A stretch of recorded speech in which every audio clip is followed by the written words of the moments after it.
Oregon was attempting to do this routine, and I called him on it on air. It's highly irritating to me, and it's intellectually dishonest. But there's a reason that all these kids are being put on TV and to put pressure to the idea, by the way, that a child shall lead them when it comes to politics is silly. The idea that children are experts on policy because they have greater innocence, no, that means that they don't know enough. There's a reason that you don't let 17-year-olds define tax policy, and you shouldn't let 17-year-olds define gun policy either, depending on whether they've actually studied the issue in any significant way. But again, the media have a real interest in trotting out these kids. Here's another student talking about how Trump sickens the student. President Trump, you control the House of Representatives, you control the Senate, and you control the executive. You haven't taken a single bill for mental health care or gun control and passed it. And that's pathetic. We've seen a government shutdown. We've seen tax reform, but nothing to save our children's lives. Are you kidding me? You think now is the time to focus on the past and not the future to prevent the death of thousands of other children? You sicken me. Trump sickens him. Okay, well, again, Trump does not control the House. He does not control the Senate. I mean, basic civics education would be useful here. These are independent branches of government, and they have to propose and pass legislation. Democrats would filibuster, presumably, a lot of the legislation Republicans would propose. And Republicans are not going to propose legislation that their base doesn't want and that their voters don't want. This is how a republic works. Again, the reason the media are going back to the well here is because they're attempting to create an impetus for action that there is no political impetus for right now. This is aimed at the public. It's not really aimed at Trump or even the legislators. It's aimed at the general public. The suggestion being that if you disagree with these students and if you don't feel their pain in the same way that they do, and by feel their pain we mean agree with them, then that means that you are obviously an uncaring individual. There's another student doing this routine yesterday. We are going to be the kids that you read about in textbooks. Not because we are going to be another statistic about mass shootings in America, but because, just as David said, we are going to be the last mass shooting. Okay, but here's the reality. That's probably not true. And none of the gun control, I mean, it's an unfortunate reality. But none of the gun control measures that are currently being proposed by the Democrats would have stopped what happened in Parkland. I've yet to hear a concrete proposal. Have you heard one? I haven't heard any concrete proposal. None. Right? This piece of crap who shot up the school had smoke grenades on him. We still don't know how he got the smoke grenades. Do you think it would have been impossible for him to go through and shoot all these students with a handgun? That's what the student at Virginia Tech used a handgun in that shooting. So blaming the AR-15 is not going to stop these mass shootings. Again, all of this is about generating emotional appeal, not about making a logical appeal. But the real goal here is to get politicians in front of these kids so these people can berate the politicians. So Marco Rubio is falling for this. He's going to go talk to the victims on camera in front of CNN. It's not our job to tell you, Senator Rubio, how to protect us. The fact that we even have to do this is appalling. Our job is to go to school, learn, and not take a bullet. You need to figure this out. That's why you were unfortunately elected. Your job is to protect us, and our blood is on your hands. Okay, our blood is on your hands. I mean, only if you think that the government is God and can prevent every single thing, or unless you have a piece of legislation that is backed by evidence and can suggest that there will be no more mass shootings if you pass this piece of legislation. And then we can actually have a conversation. But here's the truth. We know why this shooting took place. We know what failed here. We know what went wrong here. And I'll explain to you in a second what exactly that was. And it was not lack of gun control. Mass shootings like what happened at Parkland. But we found out that the government won't do that. Okay, we found out the FBI knew full well about the shooter in the Parkland, Florida school massacre and did nothing 2 times. 2. First, they were informed in September that a YouTube user with the shooter's real name said, quote, "I'm going to be a professional school shooter." I'm not sure what you need more than that to go and check it out. The FBI didn't even forward it to the field office. They didn't bother to share the information with local authorities. Now the Wall Street Journal reports that in January, a caller told the FBI specifically about the shooter's, quote, gun ownership, desire to kill people, erratic behavior, and disturbing social media posts, as well as the potential of him conducting a school shooting. What happened? Nothing. It was ignored. It was not even forwarded to the field office. So when we talk about the government is big enough to save us, the government's big enough to protect us, there are thousands and thousands of people in this country right now who are felons, who have guns, and the government knows about them and is doing nothing. There are thousands of people who are on the mental health rolls, and they have guns, and the government is doing nothing about them. And you're telling me that a mass gun confiscation is the way that you're going to take care of this? Or that if we have a march in the streets, that somehow this is going to accomplish the end of this? One of the ways that we could actually militate against this, there are 2 ways that I would propose, maybe 3, that would actually I can actually name, I think, maybe 4 things that we could do that would militate against all of this. So first thing that we could do is the media should stop naming shooters and providing glory to the shooters. When we do this stuff, all we end up doing is promoting this These are copycat crimes. A huge number of the school shooters are fans of Columbine, have downloaded information about Columbine, become obsessed with school shootings, and want to imitate it so they can get their name in the papers. The media should have an agreement all the way through, and we're going to start implementing this at Daily Wire now. I do it on my show, that we're not going to name the shooter. That is something that I think everyone should work on in the media. That's something that we can do firsthand. Second thing, we should have massive security at the schools. This idiotic notion that there is a school to prison pipeline is not backed by data. That if you have a bunch of armed guards in the schools, then kids are being arrested for silly crimes and then being sent to prison. It's just not true. The data do not support that. We have a whole article by Hank Berrien over at the Daily Wire about this. You can go and check that out. It is not the case. Other things that we can do. The mental health screenings that are already taking place. There needs to be more transparency. All of this information needs to be transmitted to local authorities. It all needs to be put in the databases. People need to be fired or lose their jobs or lose their careers if they do not enter information that is relevant. And then something terrible happens. Because I promise you, for every school shooting that happens like this where the FBI missed it, there are 100 other instances where the FBI missed it, but there was no school shooting. If this happened once, this happened 100 times. We've now had the FBI and the CIA miss things in the San Bernardino shooting, in the Texas shooting, in this shooting, in the Charleston shooting. The government is not doing what they already have the power to do. So that's something that we certainly should be taking a look at. So those are three things right off the bat that we should be looking at. David French has a proposal over at National Review that is called a gun violence restraining order. And what he suggests, I want to find the actual verbiage. So he says that what we should do here is we should have GRVOs. He says there are various versions of these laws working their way through the states. California passed a GRVO statute in 2014, and it went into effect in 2016. Broadly speaking, they permit a spouse, parent, sibling, or person living with a troubled individual to petition a court for an order enabling law enforcement to temporarily take an individual's gun rights away. A well-crafted GVRO should contain the following elements.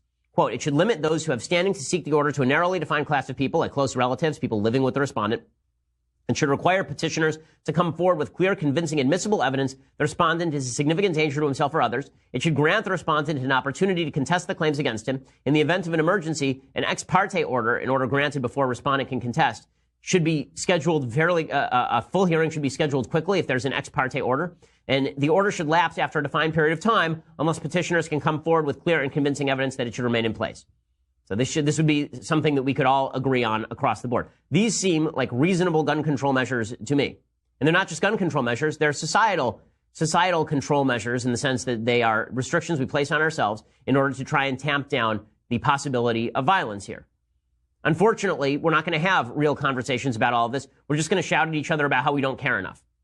And chief among those people shouting is, of course, Neil deGrasse Tyson. So Neil deGrasse Tyson is very angry when people talk about praying for the victims or praying for the families of the victims. He says, quote, evidence collected over many years, obtained from many locations, indicates that the power of prayer is insufficient to stop bullets from killing school children.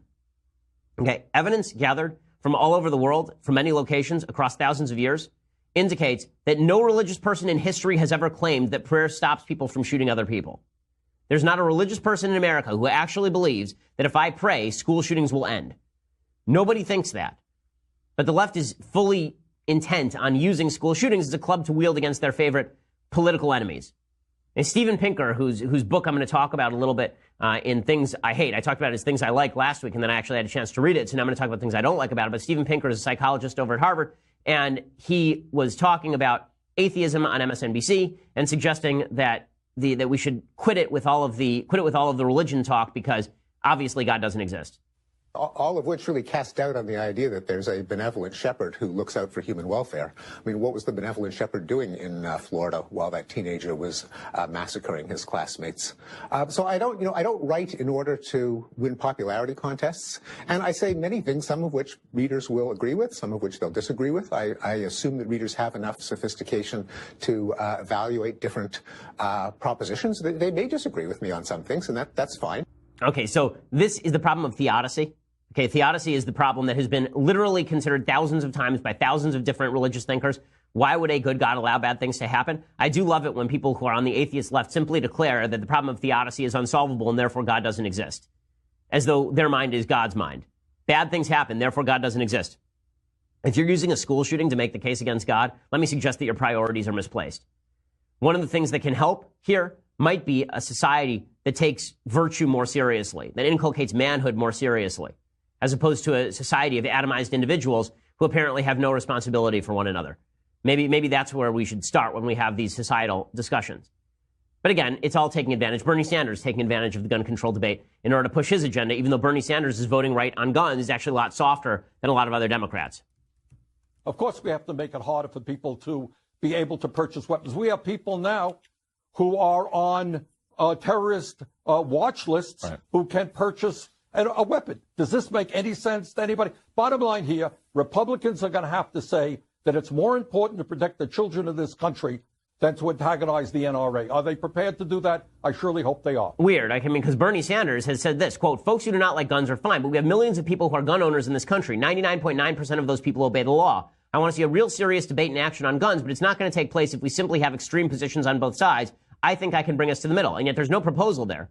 There's just casting aspersions at people with whom he disagrees, which is quite gross. Again, all of this is silly. And you see John Kasich doing the same thing. John Kasich, one of the more gutless politicians of my lifetime, the governor of Ohio, who had a pretty pro-gun record when he was in Congress and had a pretty pro-gun record as governor of Ohio. Now, of course, he's coming out and saying we should ban AR-15s. Why should we ban AR-15s? Let's hear some of the worst logic we're going to hear today from the insufferable John Kasich. He said, if all of a sudden you couldn't buy an AR-15, what would you lose? Would you feel as though your Second Amendment rights would be eroded because you couldn't buy a god-darn AR-15? These are the things that have to be looked at, and action has to happen before. And look, you're never going to fix all of this, but common sense gun laws make sense. Okay, common sense. Well, I've never heard circular logic like that before. Common sense gun laws make sense. Well, thank you, definitionally idiotic human. Gun law. The question is, what is a common sense gun law? How about an evidence-backed gun proposal? How about that? Say an evidence-backed gun proposal makes sense, not common sense gun laws. Common sense is very often the last reserve of people who don't actually want to do the field work of having to look up the evidence. Common sense. When people say common sense isn't so common, that's because common sense would actually involve you looking at the evidence and then making a policy proposal based on it. By the way, the verbiage here is so stupid. The idea that, you know, he is saying, if I can't buy an AR-15, do I feel like my Second Amendment gun rights have been violated? Well, if I didn't have to listen to John Kasich, would I feel like my First Amendment rights have been violated? Actually, yes. I don't like John Kasich. But if I couldn't listen to John Kasich, my First Amendment rights would be being violated. I have a right to hear what he has to say. What we like and what we don't is not the measure of a right. What we like and what we don't is a measure of preference. A question of right is what I have a right to do and what I have a right to have. I don't have to take advantage of that right in order for that right to exist. I have a right to sleep with as many people as I want to in the United States. I'm not going to do that. I don't like people who do that, but I have a right to do that. President Trump is apparently now considering whether he is going to push some gun control measures. One of the reasons he's doing that is because the media have launched an all-out emotional assault on gun control. Here is what CNN, Fox News, MSNBC have been doing. They've been covering all of the students from Parkland. They're high school students, and they're speaking out about gun control. So here are some of the students announcing national demonstrations on gun control. Today, I'd like to announce that we have an event coming up to have everybody in the nation talking about what we're talking about.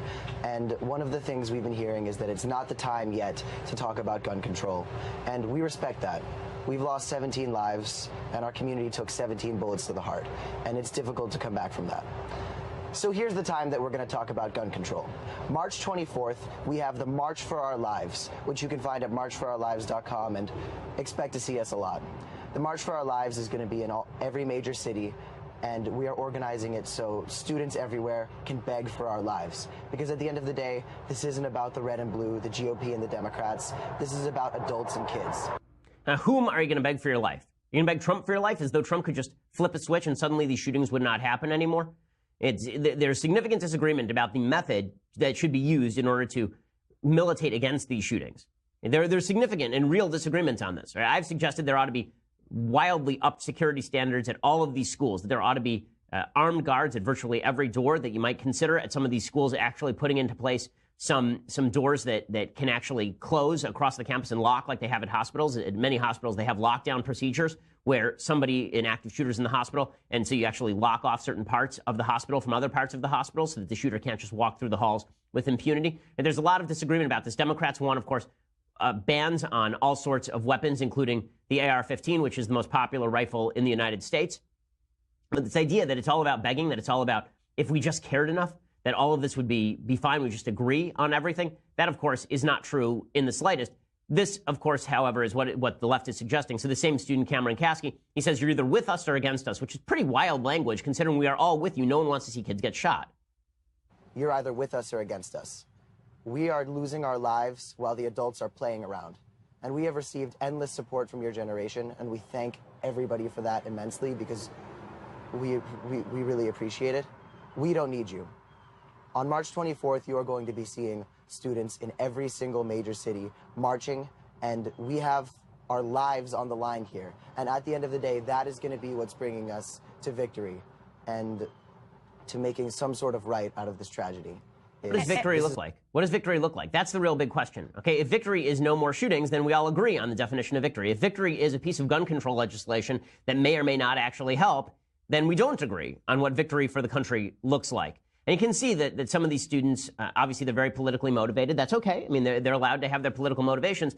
My problem here is the same problem that I have with the country as a whole. The country as a whole takes being on camera as some sort of imprimatur of knowledge, some sort of imprimatur of expertise, and that's really silly. So LeBron James speaks about politics. That's his right. He's allowed to do it. Some of the stuff he says, I think, is not completely wrong. But why would we treat, as a country, his version of politics with more credibility than people who have studied the issues and studied the personalities for a long time? I don't, and I don't think other people should. Why would we take a bunch of high school juniors and say that these are experts on gun policy now? They're not experts on gun policy simply because their school was targeted. These are people who have experienced significant pain, and obviously we all stand with them and mourn with them in that pain. They have it to a far greater degree, I'm sure, than anybody who's far away. But that does not mean that what they are saying on politics has any more legitimacy or that it has any more expertise to back it. And yet there's a reason the media does this, right? After the Boston Marathon attacks, did you see victims of the Boston Marathon attacks on TV every day stumping for a travel ban on Muslims? Of course you didn't. After the Orlando shootings, did you see victims of the Orlando shootings who were not left-wing going around and saying, what we need here is a restriction on the number of Muslim immigrants from countries we can't vet? Of course you didn't. Right? The media go out of their way to put people on camera who